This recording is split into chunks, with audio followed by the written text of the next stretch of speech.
तो यारो कैसे सब कुछ ठीक चल रहा। मैं उम्मीद करता हूँ कि आप सब लोग ठीक है। और देखो ये वीडियो बनाने के लिए मैं जब थोड़ा सर्च वर्च कर रहा था तब मेरे ध्यान में आया कि बाहुबली 1 जो मूवी थी वो आज से 6 साल पहले रिलीज हुई थी। बाहुबली को 6 साल हो गए रिलीज हुए, सोच के देखो इस बारे में। और बाहुबली 2 को 4 साल, जिसका मतलब ऐसा होता है कि बाहुबली 2 मूवी के जो डायरेक्टर थे राजामौली, उनकी अगली मूवी सीधा 4 साल बाद आ रही है RRR, जिसके बारे में खुद इसके ट्रेलर में ही कहा गया कि इंडिया बिगेस्ट एक्शन ड्रामा। अब ये कितना सच है कितना झूठ है आप लोग खुद है ना बहस करके डिसाइड कर लो कि नहीं। रजनीकांत की जो रोबोट 2 आई थी उसका बजट बहुत ज्यादा है, फैंस तो लड़ेंगे। लेकिन अगर हम लोग सिर्फ SS राजामौली की मूवीज की बात करें तो फिर बाहुबली 2 का बजट कुछ 250 करोड़ था और ये RRR मूवी का 400 करोड़। अब ज्यादा पैसा दे रहे तो उम्मीद करते हैं कि VFX उससे और ज्यादा अच्छा हो। लेकिन एक बात मैंने इसके ट्रेलर से एक्सपेक्ट नहीं की थी कि स्टार्टिंग में ही अपने को पेड प्रमोशन दिखा देंगे। ये चीज जब मैंने 83 मूवी के ट्रेलर के अंदर देखी थी ना तो मुझे अजीब लगा था कि यार ट्रेलर के अंदर वो लोग कैसे प्रमोट कर सकते हैं, वो भी एक इंजन ऑयल को। मे भी कोविड की वजह से जो मूवीज डिले हो रही है उसके अंदर जो लॉस हो रहा है वो कम करने के लिए। इतने सारे लोग ट्रेलर को देखने वाले हैं, 50 मिलियन 100 मिलियन व्यूज जाएंगे तो फिर वहां पे पैसा ही बन सकता है अच्छा खासा। तो क्यों ना किया जाए पेड प्रमोशन। टेंशन मतलब मैं नहीं करने वाला इस वीडियो में, क्योंकि अपने को 50 मिलियन तो क्या 5 मिलियन नहीं गया आज तक। लेकिन इस RRR मूवी के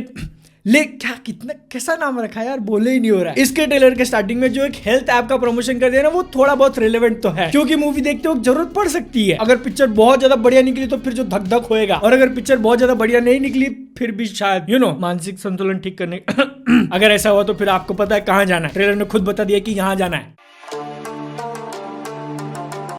देखो अगर एकदम सिंपल और शॉर्ट में बोलना हो ना तो फिर RRR जो मूवी आ रही है उसके लिए मैं बहुत ज्यादा एक्साइटेड हूँ। और मतलब जो एकदम बड़ी वाली मूवीज आती है उसको डिस्क्राइब करने के लिए अपन वर्ड्स यूज करते हैं कि भाई ये पिक्चर ह्यूज होने वाली है। RRR मूवी के सामने वो ह्यूज वर्ड भी छोटा लगता है। मैं पर्सनली थोड़ा ज्यादा एक्साइटेड हूँ, इसलिए इतना बड़ा बड़ा के बोल रहा हूँ। पिक्चर बस होप करते हैं अच्छी निकले, वरना मेरा पोपट कट जाएगा। ये मूवी का जो ट्रेलर आज रिलीज हुआ है ना उसको एकदम ध्यान से देखने के बाद जो एक बेसिक स्टोरी मेरे समझ में आ रही है। मूवी के अंदर जो रामचरण का कैरेक्टर है वो ब्रिटिश के लिए काम कर रहा है उनकी पुलिस में, और उसके अपोजिशन में जूनियर NTR का कैरेक्टर, दोनों के बीच में क्लैश। लेकिन उससे पहले दोनों के बीच में अच्छी दोस्ती भी थी, एकदम जिगरी वाली। ये थोड़ा एक्शन अजीब लगा क्या? लेकिन फिर रामचरण का वो पुलिस वाला कैरेक्टर जो कि पहले ब्रिटिश के लिए काम करता है उसके साथ कुछ घटनाएं होंगी, और वो बंदा जो कि पुलिस के लिए काम करते हुए पहले आम सिटीजन्स को रोकता था वो खुद अब जाके उनके साथ मिल जाएगा। रामचरण प्लस जूनियर NTR का कैरेक्टर फिर दोनों साथ में मिलकर लड़ेंगे और पिक्चर के अंदर होगा बवाल। लेकिन एक चीज जो मैंने एक्सपेक्ट नहीं की थी कि जब वो साइड चेंज करेगा पुलिस से सीधा इनके साथ, तो रामचरण का जो कैरेक्टर है वो एक्चुअल में राम बन जाएगा, लाइक लिटरली। और ऊपर से इसके ट्रेलर में अपने को जो म्यूजिक दिया गया है, म्यूजिक के अंदर वो खुद बोल रही है कि ब्रेस योरसेल्फ, खुद को थाम के रखो क्योंकि भूचाल आने वाला है। बताओ किसी भी मूवी के ट्रेलर में इतना ज्यादा मेटा आपने देखा है कि वो खुद को ही रेफरेंस कर रहा है। Nice, I like your confidence. Trailer के अंदर आलिया भट्ट के कैरेक्टर को जितना दिखाया ना उससे अंदाजा लग रहा है कि वो एक लव इंटरेस्ट प्ले करेंगी, मे बी जूनियर NTR के कैरेक्टर का। लेकिन क्योंकि आलिया भट्ट के कैरेक्टर का नाम सीता होने वाला है तो फिर यहाँ पे ज्यादा लॉजिकल होता है कि वो राम के कैरेक्टर का लव इंटरेस्ट प्ले कर सकती है। अजय देवगन भी है मूवी के अंदर और उनका एग्जैक्ट रोल क्या होने वाला है ये तो अभी क्लियर नहीं है। मे बी राजू और भीम के मेंटर का रोल प्ले करेंगे या फिर उनके पार्टनर का। मैं अब इतनी अच्छी बातें बोल रहा हूँ इसके बारे में, लेकिन RRR का जो ट्रेलर आया ना उसके अंदर एक चीज है जो कि मुझे नहीं पसंद आई। इसका हिंदी डब, जो वॉइसेस उन्होंने यूज किए हैं कैरेक्टर्स के लिए वो मेरे हिसाब से तो मैच नहीं होते। और ये जो मूवी आ रही है इसके बारे में बात करते वक्त बाहुबली का नाम हमेशा निकलता है। बाहुबली का हिंदी वर्जन इतना ज्यादा सक्सेसफुल क्यों हुआ था? क्योंकि उसका जो हिंदी डब था एकदम कमाल का। सीरियसली यहाँ पे मजाक नहीं कर रहा हूँ। कुछ लोगों को तो शायद अंदाजा भी नहीं लगा होगा कि बाहुबली एक्चुअल हिंदी मूवी नहीं थी, उसको हिंदी में शूट भी नहीं किया था। ये चीज लोगों को फील क्यों नहीं हुई? क्योंकि उसके हिंदी डब के अंदर जो डायलॉग्स लिखे गए थे और जो वॉइसेस थे कैरेक्टर के एकदम बहुत बेहतरीन। RRR के ट्रेलर के अंदर तो वो चीज फील नहीं हुई। अब यहाँ पे ट्रेलर के अंदर अपने को जो डब सुनने मिला अगर वो लोग सेम वही मूवी के अंदर भी यूज करते हैं तो यहाँ पे अब बस ऐसा होप ही कर सकते हैं कि मूवी के अंदर जाने के बाद एक 5-10 मिनट बाद एडजस्टमेंट हो जाए, क्योंकि अगर इसका हिंदी डब बढ़िया नहीं रहा तो फिर भाई बहुत दुख होगा। लेकिन अगर आप उन लोगों में से जो कि ऐसा सोच रहा है कि ये बंदा कितना ज्यादा फेंके जा रहा है, मतलब इतनी क्यों बढ़ाई कर रहा है इसकी, ट्रेलर तो इसका ठीक ठाक ही था। वेल शायद आप लोग एक फैक्ट बोल रहे हो कि इस मूवी को राजामौली सर ने बनाया, और अगर आप लोगों को सिर्फ एग्जांपल चाहिए तो फिर जाके अभी बाहुबली 1 का ट्रेलर देख लो। उसके ट्रेलर के अंदर अपने को कितनी सारी बातें बताई गई थी और मूवी के अंदर कितना ज्यादा था। सेम चीज RRR के साथ होने वाली, क्योंकि मूवी के अंदर अपने को एक और स्टोरी लाइन देखने मिलेगी जो कि हैदराबाद के निजाम की होने वाली है, और वो पूरा एंगल ट्रेलर में दिखाया ही नहीं। अपने को सिर्फ ब्रिटिश वर्सेस फ्रीडम फाइटर वाला ही एंगल दिखाया है। तो मूवी के अंदर सरप्राइजेस होंगे और ये चीज अच्छी भी लगी, क्योंकि आजकल बहुत सारे ट्रेलर्स के अंदर ऑलमोस्ट पूरी पिक्चर ही दिखा देते हैं। इसका ट्रेलर देखने के बाद आपको शायद लग सकता है कि इसके अंदर भी पूरी पिक्चर दिखा दी, लेकिन नहीं। और ये जो मूवी आ रही है RRR RRR, उसके लिए एक्साइटेड होने के पीछे बहुत सारे रीजंस भी हैं, क्योंकि जो SS राजामौली हैं वो अपनी मूवीज के अंदर ऐसी दुनिया क्रिएट कर देते हैं ना कि उसके अंदर बंदा गाड़ी को लात मार के फ्लिप कर देता है, ऐसे एक्शन सीक्वेंसेस भी बिलीवेबल लगते हैं। हाँ, अब ऐसा एक्चुअल में करना तो ऑलमोस्ट इम्पॉसिबल होगा, लेकिन मूवी के अंदर जो एक्शन सीक्वेंसेस होते हैं वो ये जो रियलिटी वाली बैरियर है ना उसको ऑलमोस्ट टच, जो कि गाड़ी को लिटरली दोनों हाथों से ऊपर उठाने से तो अच्छा है, लेकिन कभी कभी अपने को नारियल के झाड़ों से उड़ के जाने वाली चीजें भी देखने मिल जाती हैं। तो मेरे कहने का ऐसा मतलब था कि फॉर द मोस्ट पार्ट, मतलब 100% रियल नहीं, लेकिन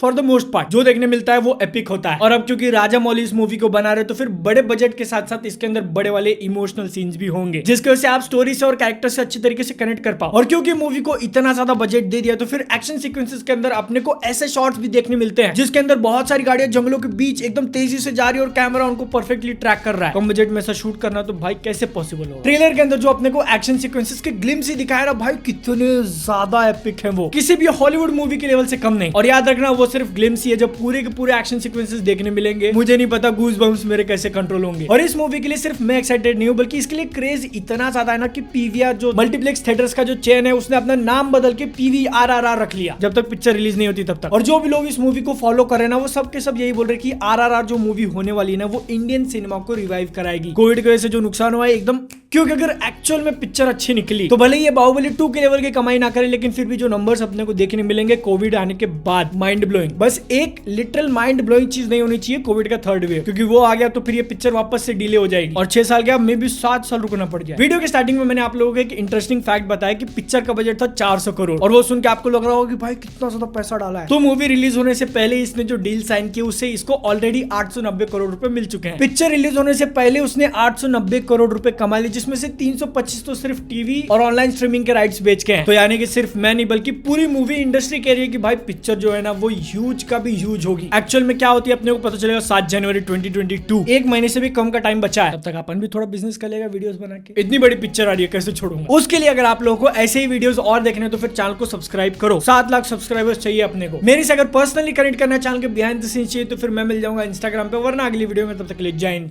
वंदे मातरम।